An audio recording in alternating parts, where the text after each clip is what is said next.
चंद्रशेखर आजाद रावण के ऊपर जिस तरीके से हमला हुआ, उस मुद्दे पर बात करने के लिए समाजवादी पार्टी के जो है सीनियर लीडर उदयवीर जी हैं हमारे साथ। सर, जिस तरीके से हमला हुआ, उस हमले को किस तरीके से देख रहे हैं? बहुत ही निंदनीय और चिंताजनक है, क्योंकि जनता की आवाज़ का प्रतिनिधित्व करने वाले, विशेष रूप से पीड़ित शोषित वर्गों की आवाज़ बुलंद करने वाले लोगों को अगर सरकार सुरक्षित नहीं रख पा रही है, अपराधियों के हौसले बुलंद हैं, तो ये बहुत ही चिंताजनक विषय है। सरकार को जिम्मेदारी लेनी चाहिए, उनकी सुरक्षा की पूरी इंतजाम करना चाहिए और इस घटना का भी तुरंत खुलासा होना चाहिए। सरकार कानून व्यवस्था हो या स्वास्थ्य के मामले में लगातार दावे कर रही है, लेकिन इन दावों को किस तरीके से आप देख रहे हैं? जब झूठी बोलना है तो फिर इसका इलाज क्या है?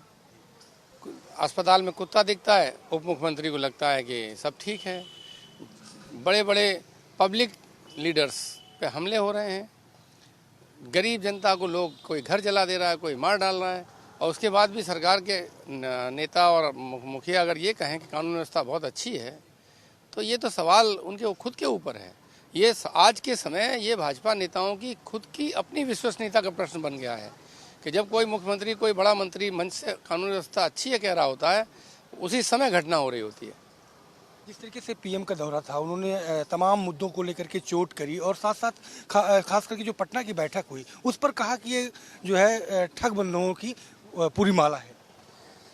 अगर गठबंधन ठग बंधनों की माला है तो सबसे बड़ा गठबंधन तो मोदी जी चला रहे हैं, तो जो उन्होंने कहा वो पहले तो उनके ऊपर, अपने ऊपर लागू होना चाहिए।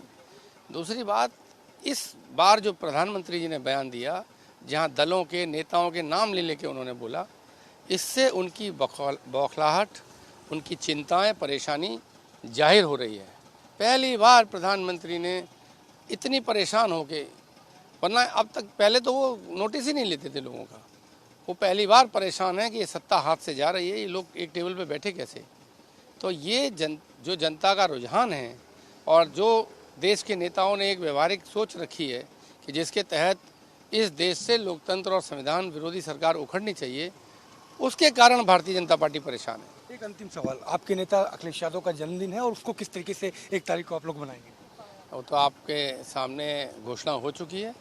आम जनता के बीच में जो माननीय अखिलेश यादव जी ने विकास किया है, जो उनके जनता के प्रति सरोकार हैं, उसके हिसाब से सब जनता के बीच में जनता के विकास और आगे तरक्की करने वाले दिन के रूप में इसको मनाया जाएगा। और हाँ, सारे कार्यकर्ता अपनी अपनी क्षमता के अनुसार अपने अपने चयनित स्थानों पर जाएंगे और चर्चा भी करेंगे, और जो ज़रूरतमंद लोग हैं उनके बीच में कुछ न कुछ मदद का भी काम करेंगे। शुक्रिया हमसे बात करने के लिए। तो आपने सुना समाजवादी पार्टी के सीनियर लीडर उदयवीर जी को, जिनके साफ तौर पे कहना है कि अखिलेश यादव जी का जन्मदिन बेहद सादगी के साथ, लेकिन उनके मुख्यमंत्री काल के दौरान जो विकास के कार्य हुए, उनके जनता के बीच में जा करके चर्चा भी होगी और ज़रूरतमंदों की मदद भी की जाएगी। कैमरा पर्सन आशीष यादव के साथ संजय चौहान, भारत समाचार, लखनऊ।